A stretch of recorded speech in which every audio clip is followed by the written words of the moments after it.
Yecüc və Məcüc Qafqaz dağlarının şərqində yaşayan Tatar iskitlərindən idi.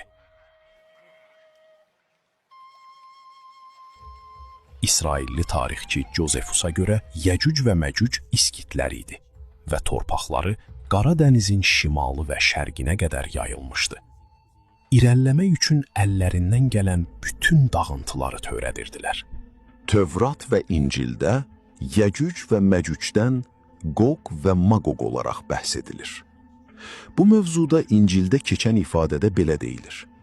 Məqoq İsrail torpağına qarşı gəldiyi zaman Rəbbin ananın sözü o gündə belə olacaq ki, budur, mən sənə qarşıyam, ey İsrail.